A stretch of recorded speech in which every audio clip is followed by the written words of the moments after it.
All right. Can you hear me okay? I hear you perfect, brother. Awesome. So we are here today with a friend of mine, Bugsy H from the South End, Boston.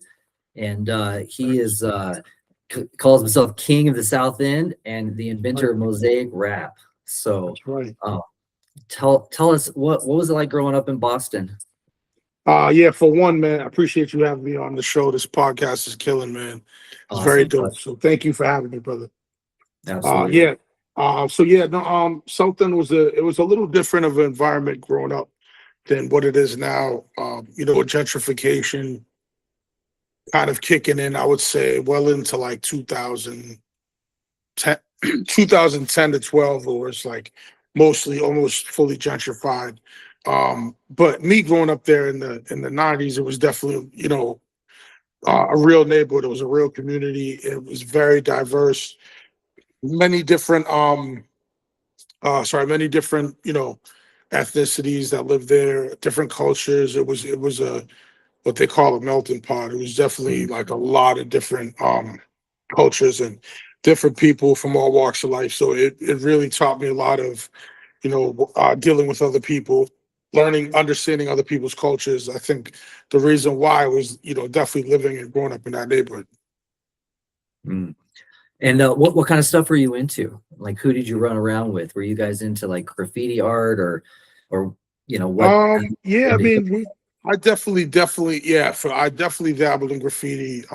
My older brother, his little DJ name was DJ Six, and he used to always, he would graffiti his name Bullet, and I would kind of just like mess around with it, and I never really took it too seriously, but it was definitely part of the art, and yeah, we just kind of just growing up, always looking to get in a stupid little trouble any way we could, just to have fun and little little things we would do. Nothing too crazy as little kids. We would like hang on. We used to on our rollerblades. We would like hang on the back of like FedEx trucks and big those big like tractor trucks because they would be going onto an interstate, which was Interstate Oh, 93. So it was okay. pretty dangerous, but it was yeah, it was pretty fun. We used to do a lot of crazy stuff like that. Sledding down the commons, and we would pack, like almost like a quarter mile drop down, and we would like make a ramp off of the bench. No So way. yeah, we used to butter out literally.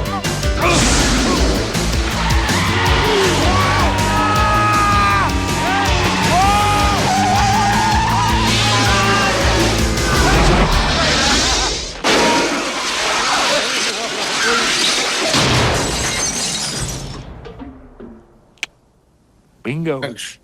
No So way. yeah, we used to literally butter up the sled and go crazy, man. Yeah, it was fun times, man. That's awesome. That's awesome. And so who did you run around with? Did you have a whole bunch of friends or some close Yeah, friends? man, there was a lot of people that I, hung around with.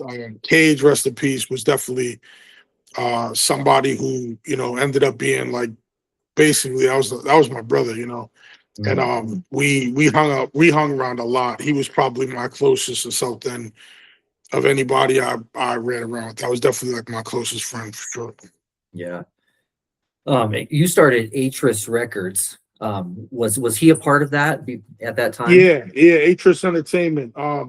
So that was kind of it started as more or less just like a little rap group. Mm. Him and we used to go by a duo. We were known as the Savage Brothers, which was they were characters from a movie called Mystic River.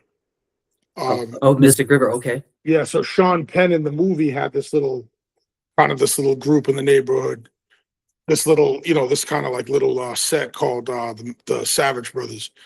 And Okay. we always just took, we always kind of liked how it represented the kind of the inner city that we grew up in. Mm. So we just thought it would be a good idea to roll with that name. So um yeah, he went by Cage at the time. I actually named him Cage because when he was a little kid, he looked exactly like the little kid from Pet Cemetery. Okay. But come to find out that his name wasn't Cage. If you knew the movie, his name was Gage. Okay. Okay. So that was like an error by fault, but it actually ended up becoming his name. Okay. Yeah, yeah.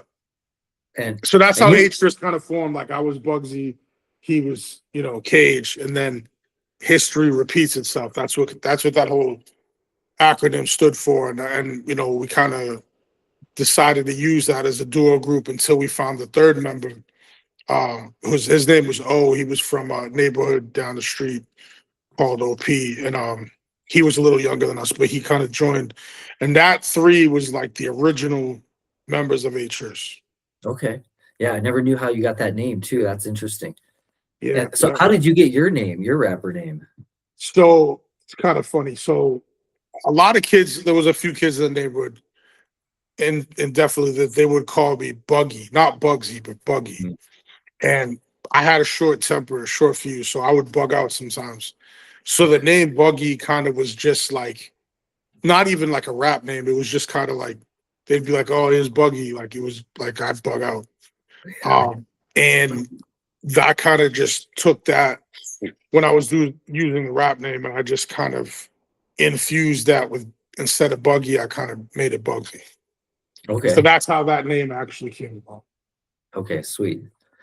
So you have tons of recordings out there. Do you have albums with Kage on those albums that are out there? I Or I I have one record with Kage that I released on the 20th anniversary of Travis County. okay. And I released it as a title called Turtle Soup because we have a lot of tracks that I did for Travis County one that's never been released. Okay. I'm waiting to kind of figure that out, but I just want to get the branding and the marketing right behind however I'm gonna decide to release that. But yeah, Turtle Soup, I had said in an interview recently that it had 10 million content views.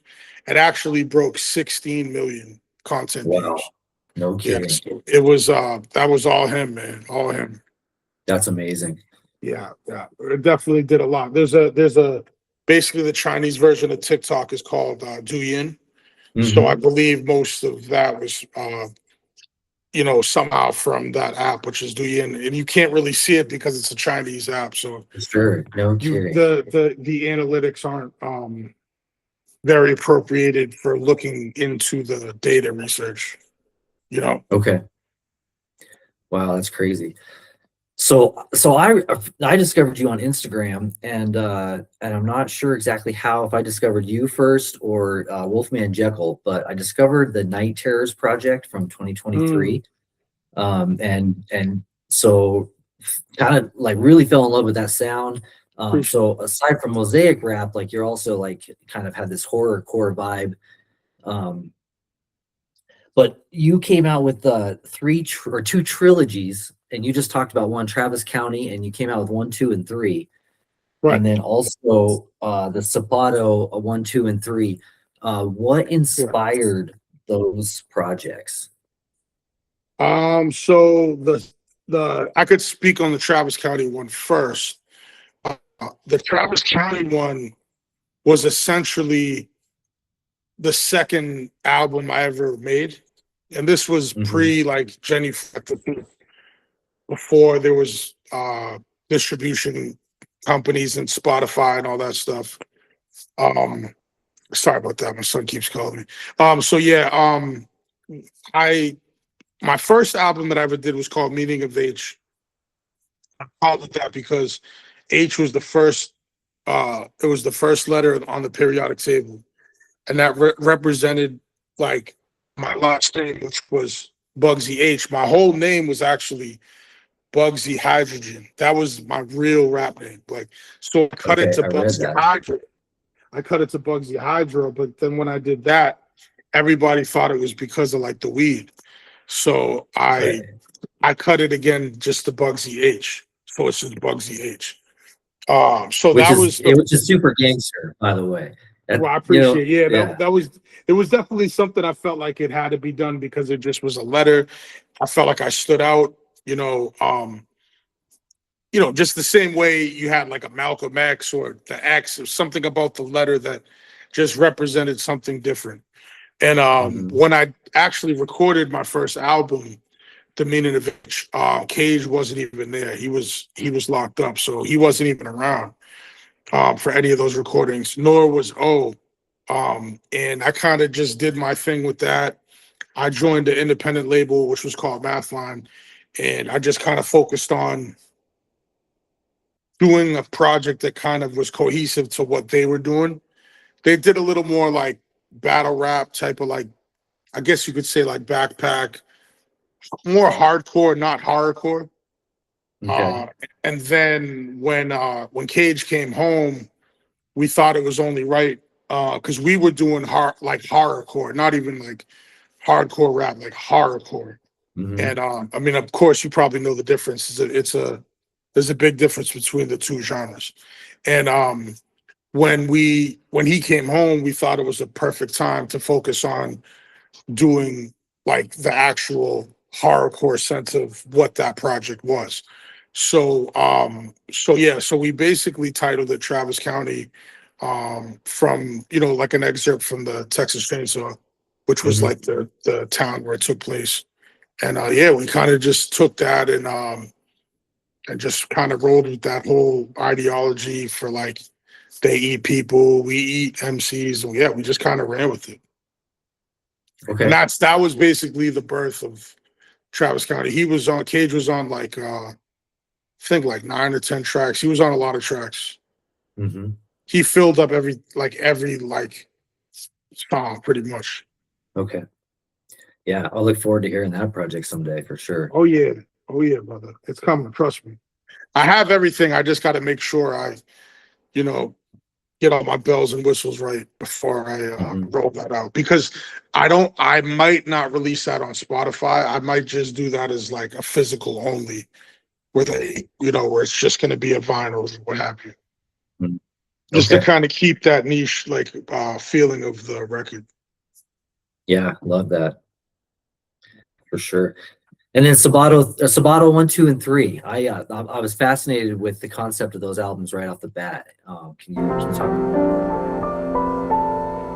Simon Rodilla, tile setter by trade, Italian-born, American for half a century, builder of defiant towers.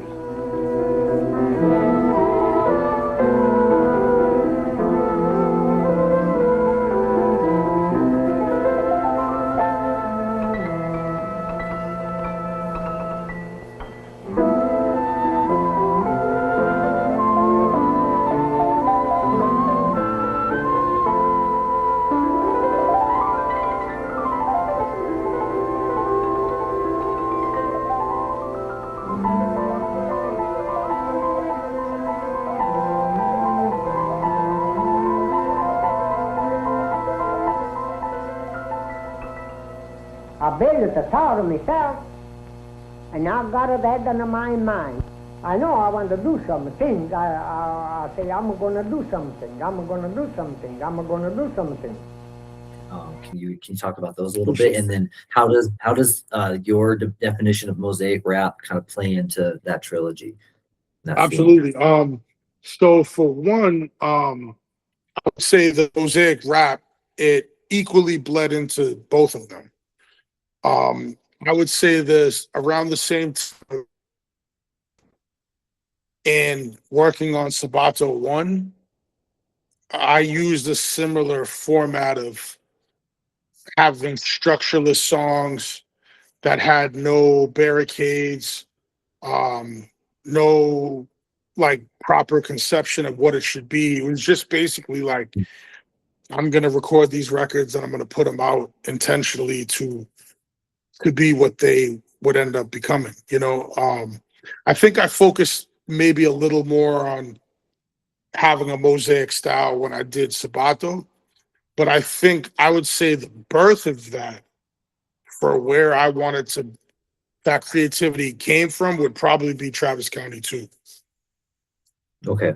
Because that whole album was recorded on like one take. I don't even think I did like multiple takes on that album. Intentional. Wow, that's Yeah. awesome. So I mean, it was supposed to be like a mess up album, kind of. Okay. All right. The raw, That's like sweet. not even, I don't want to say mess up, but like the rawness of like, I wanted to captivate like the raw emotion. And I Yeah. think that's so much more profound than having something that's maybe it's perfect, but it's been done 400 times. It's something about the Yeah. rawness that I wanted to expose. And that's what I kind of took the direction with, definitely with Travis County too. But by the time I did Sabato, it was like already kind of like my blade was sharpened much more. And it let me, it basically let me create it the way I wanted to better, you know? Yeah. And authentically. Yeah. Absolutely. So Sabato 3, is that you produced that album, correct? That's correct. I produced the entire album. Yep. Is that the first album you produced, or what is your experience in production before that?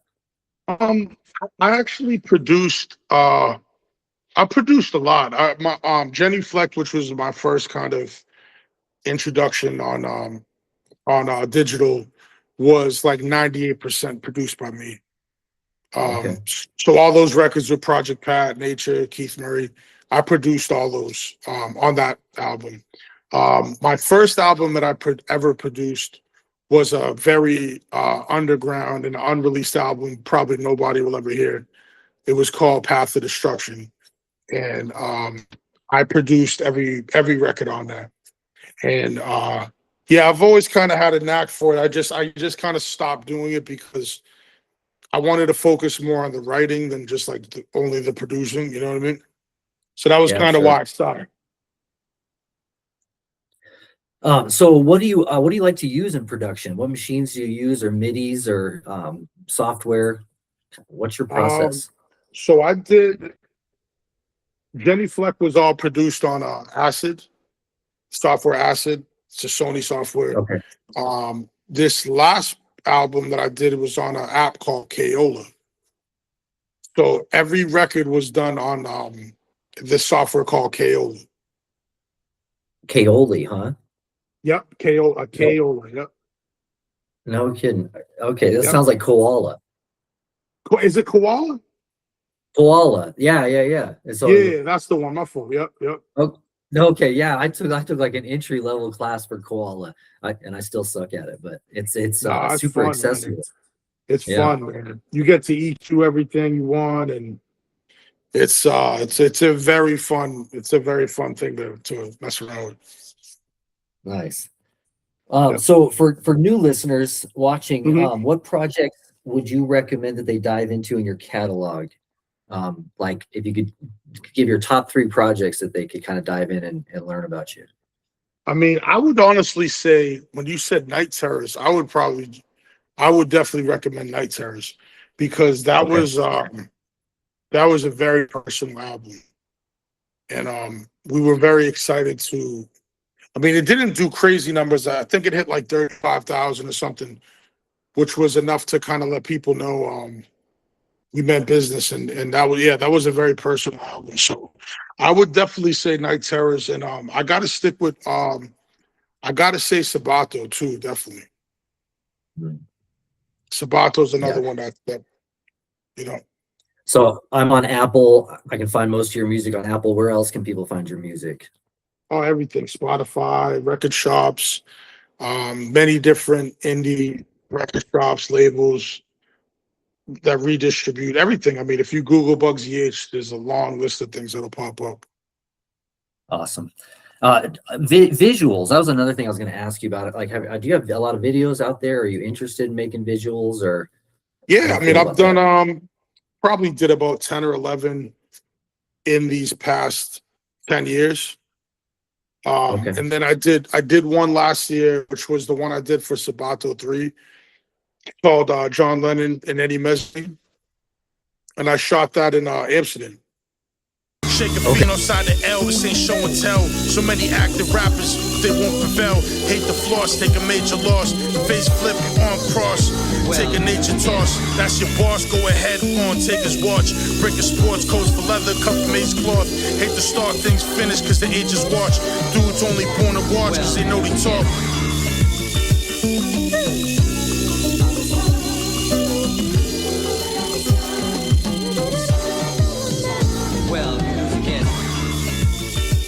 Okay, sweet. So that one was shot overseas, and that was my last one, which I shot that. I shot that last May. So that Okay, was yeah, almost a year ago. okay, Almost a year ago. Yeah. So yeah, I mean, I still do the visuals and stuff. I'm just focusing on other things that'll, other things I got to jump on more than just visuals. yeah, understood. You know, Understood. Like your own action figure. that's right, brother. That's Can you right, can you man. tell us about that? Appreciate Like, you. Yeah, man. yeah, That was a dream come true for sure. I always wanted to dabble into something like that, and I was blessed enough to reach out to Walking Dead and his people, and yeah, we were able to talk some business, and we were able to do a very limited run of my action figure, which was the .9 edition, the Bugsy H action figure, which is that's it. Those won't be made again, man. So I appreciate you, for being a part sure. of that history, man, for sure, bro. Was very excited to do that. So just out of for my own curiosity, how limited was that run? Oh, very limited, man. There was literally just a few handfuls made, and they're all gone. Okay. There's no more left. It was just kind of something. Just I wasn't gonna make like 1,000 of them. I just wanted to get them in the hands of the people that truly support my craft and understand what I'm doing and stuff like that. I didn't really want it to be a negotiable thing or something that's going to sit around. I just wanted to get them into the right hands, and you're one of the right people that definitely got those off of me. You know what I mean? Yeah, for sure. Appreciate that. For sure. Earlier you talked about analytics. Where is most of your fan base? Most of my fan base is in Germany, France, UK. Europe is I would say much. I have a much better following out there. US is picking up a little more now, but it's just a little bigger overseas. Yeah, that's awesome. So I know you're super busy. You have a son, you have a career. Have you ever like thought about touring in Europe again? And do you see that in your future? Yeah, man. I mean, I've never actually toured out there. I would love to do a tour out there. The mural of mine is it's in Germany, so I would love to go out there. I'm actually speaking to some promoters now in Europe. It's all about the timing for me. I have a crazy schedule, so it's got to make sense Mhm. for me, financially, obviously, and schedule wise. I mean, if I didn't have a kid, I'd probably be out there 4 or 5 years ago. I would have been out there, but Okay. yeah, it just has to. All my, I have to dot my I's and cross my T's and make sure everything's set in stone before I fully jump into that out there. Yeah, for sure. There's a podcast called Rapper Dads I just found. Oh, dope. That's Yeah, yeah. fire. Well, I gotta I'll check get you that on out. Rapper Dads. Right? I gotta check that Uh, out, man. yeah, for sure. Are you working on any projects now? Do you have any release dates or albums, or are you kind of taking a break right now? Where are you at with that? No, man. I'm still got a lot of projects coming. Me and S18 Bronze, we go by 88 Marksman. We have a duo, another album coming. We already had 2 albums, so that's called Yeah. Insured Payments. That's coming. Travis County 4. It has not Oh, started the recording yet, but it's essentially all ready. I just have to start the process of recording that. And then we got an HRIS album coming soon. That'll probably be hopefully within the year. And then what else? And then yeah, I mean Sabato's gonna make its way too. Sabato 4 will probably be like towards the latter end of those records. sweet. That's awesome. Do you have any ideas for some features on that, or is that going to be all you? I'm still thinking about it, man. I'm still thinking. I kind of let the let the tracks kind of relate, and I figure it out towards the end. All right, So cool, we'll cool. see. We'll definitely see, man. All right, very cool. We'll be looking for that. Um, Appreciate it. Do you have any words of wisdom or anecdotes for young aspiring artists or young people out there? I know it's like it's a tough world right now, and any words of Mhm. advice? Absolutely. So one of the things I always tell my son every day is, he's at the phase where little things he fails at, he gets extremely upset. And I tell him, failure is just another word for succession. Like when you fail, it's just a part of succeeding. Now, if you fail once, you walk away, that's kind of up to you. But any real person that's gone through anything, as you know, probably in life, you got to fail sometimes and you have to keep going. Um, I always tell him another phrase that I always say is, good losers become the best winners. So Mm, you have to go through that process and those phases of losing and failing and not saying like, oh, I'm done. Like you have to keep going. So I know it's frustrating for sometimes, especially for the up and coming rappers, like the Spotify and stuff, but you have to pursue and you have to keep figuring out, keep creating, keep making material because I mean, I could have stopped 10 years ago, but I didn't. So that's basically all it is. Just keep going, don't stop. that's awesome. That's awesome. So your young boy has been featured on a couple songs. Do you see him on any features coming up here? Oh yeah, Does man. he want to I'm get gonna back in the be booth or what? I'm gonna be back I'm gonna be on his project soon. Yeah. Absolutely, No, man. that's awesome. I just Heck gotta yeah. get that situated. But yeah, I gotta make sure he's not playing around too much. But yeah, when I get him on the right time of him focusing, that'll definitely be coming up for sure. Right on, right on. Do you have any shout outs before we say goodbye? Yeah, for one, shout out to you. Shout out to Bronze SA Nonchalantly Zay, the whole team, man. Everybody, Kesty, everybody shows love, it's always love and respect back to you. That's it, man. Very cool. Yeah, and shout out to you for sure for being on the show, and for also all the dope merch. Yes, man. I'm always Thank you, sharing, brother. but you always come out with very unique merch, and Appreciate great it. album designs, Thank action you. figures. So kudos on all of it. Appreciate you, And brother. we're all, yeah, for sure. Shout Thank out to my wife and family who let me do this, and shout out to Denver hip hop and you. Yes, my sir. stray gods. I'm always trying to rep some local Dope. folks, and Dope. so yeah, shout outs, Very dope. man. I appreciate you, dude. Thank you so much for taking the time to be Bless it, with us man. today. Thank you, brother. I All right, appreciate brother. you again. Thank you, man. Bless, brother. For sure. We'll talk to you soon. Peace, bro. Talk to you, brother. Peace, brother.